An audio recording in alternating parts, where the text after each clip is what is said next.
Hello students, and welcome you all again to this video lecture series on chapter mechanical testing of metals. Up till now in non-destructive testing we have seen the three types of methods for finding the defects by using non-destructive testing method. Firstly, the visual test. Secondly, dye penetrant or liquid penetrant test. Thirdly, we have seen magnetic particle testing or magnetic particle inspection. Now in this video we will see the ultrasonic test. So generally, first we will see the spectrum of sound. Generally, frequency range from 0 to 20 hertz is infrasound. For example, earthquake. So these kind of sound generated by earthquake are starting from 0 to 20 hertz. Secondly, 20 to 20,000 hertz. This frequency range of sound is audible sound. Those sound we can hear with our ears. For example, speech, music, those are creating the frequency range sound between the 20 to 20,000 hertz. So the sound which are having more than 20,000 hertz frequency, those are called as ultrasound. And bat, quartz crystal, those can create the ultrasound which is having frequency more than 20 hertz, 20 kilohertz or 20,000 hertz. So here in the ultrasonic testing we are using the frequency more than this, that is a 20,000 hertz in the testing. So generally the sound can propagate through the air medium or through the solid medium or through the liquid medium also, and that can propagate in the form of longitudinal waves, transverse waves that can transmit through the all these mediums. So this must be the basic things which you have to know before starting the ultrasonic sound. So in ultrasonic testing, which is applicable to the most of the materials, metallic or non-metallic materials, ultrasonic testing is a high frequency sound energy to conduct the examinations and make the measurements. So through this ultrasonic testing we can find out the defects as well as we can make the measurements of the specimen also. Ultrasonic examination can be conducted on the wide variety of materials forming the or which can be formed by castings, forgings, welds or composites. For all these materials we can use the ultrasonic testing method. By this method, surface and internal discontinuities such as laps, seams, voids, cracks, blowholes, inclusions and lack of bond can be accurately evaluated from one side. From only one side also we can detect all these defects, all these kinds of defects on the specimen, as well as we can make the measurements by this ultrasonic testing method. This is just introduction. Now we will see the basic principle of ultrasonic test. There are generally many types of this ultrasonic test, but we will see the two types of ultrasonic test that are popularly used. So firstly, pulse echo method, and secondly we will see through transmission method. So in pulse echo method,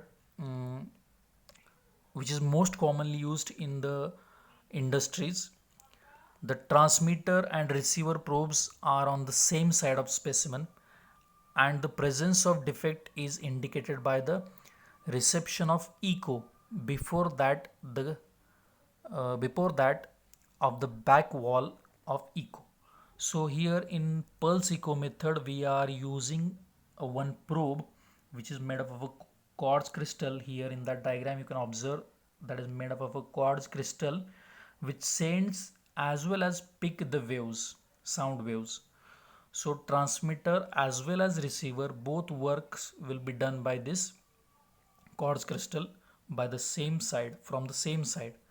So initially whenever there is no defect in the first lines, you can observe the quartz crystal will transmit the waves and the reflected waves can be received by the same quartz crystal without any defect if it is there.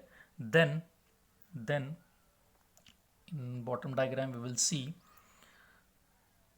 so whenever there is no defect, no flaw is there, in that case there are generation of two peaks. Those are the peaks created for the, or those are the pulses which are created having the intensities initially and at the end. Initially whenever that ultrasonic sound has transmitted, then one peak is created, and after some time, on horizontal axis there is time and on vertical axis there is intensity. Those graphs are generated by the signals which are captured by the transmitter or receiver, that is nothing but a one kind of transducer. Here the coaxial cable to the instrument, so here through the cable that quartz crystal is connected, and that quartz crystal is connected to one screen. On that screen you are observing these kind of graphs. So in that first graph you can observe whenever there is a no any defect, that reflect that gives only two peaks, where the first peak is for the transmission and second peak is for the receiving. So whenever it transmits the pulse inside the specimen, one peak is created, and whenever it receives the signal from the specimen, it generates one peak. So the difference between the starting peak and end peak is nothing but the distance of that specimen. So the time required will be directly proportional to the distance in that first case. In second case, whenever there is a crack or flaw is present, then the signals will be started having one peak. That means signals of sound has been transmitted from transducer to the specimen. Secondly, at the end there is also one peak because return signals are there generated, and in between that one more peak is there which is generated before the end time. That means whenever there is a crack in between, that it will reflect within a short time. Within short time it can capture the reflected signals that will create one peak. So whenever there is in between peak, that is nothing but there is a small crack between them. Thirdly, also again same thing, that is no flaw. If it is there, then only two peaks will be there generated. So in pulse echo method, there will be one transducer which is acting as a transmitter as well as receiver. So the CRT screen is calibrated to show the separation in the distance between the time of arrival of the defect echo as against that the back wall echo of the specimen. Therefore the location of the defect can be assessed accurately. So in this pulse echo method, the reflected pulse echo is generated in the CRT screen, and through that pulse you can check what is the distance at which crack is there and what is the distance at the other end of the specimen is there. So this is the basic principle of ultrasonic test, especially pulse echo method, by pulse echo method. Second method in the ultrasonic test is through transmission method. Again the principle is nearly same, but here we are using the two ultrasonic probes, firstly for the transmission and secondly for the receiving. So there is one transmitter probe and other is receiver probe. So one end of that specimen we are connecting the transmitter probe, and exactly on the opposite end we are connecting the receiver probe. So transmitter probe will send the sound waves and sound waves or signals, ultrasonic signals, and other end there will be receiving of those signals. So there will be generation of one peak whenever the transmitter is sending the signal, and another peak whenever it receives the signal. So if in between that there is one crack, then the signal generated will be near to the first peak, so that means the time required to travel towards the receiver signal will be less, so that indicates there is a defect. So this is regarding through transmission method. So these are the two methods, pulse echo method and through transmission method. Difference between that both method is only here in pulse echo method only one probe is used which acts as a transmitter and receiver probe. Here two probes are used, one for transmitter, one for receiver, and in both the cases the signals of the sound peaks are displayed on the CRT screen, and through that CRT screen we can get the readings of depth of crack as well as presence of crack or depth of specimen. So applications for those methods is ultrasonic examination can be conducted on a wide variety of materials including cast iron forging, welds and composites. By this method we can detect the surface as well as internal discontinuities such as laps, seams, voids, cracks, blowholes, inclusions and lack of bond can be accurately evaluated from one side only. So all these cases we can use this method. So advantage of ultrasonic test. So before starting advantage I have to tell you one thing that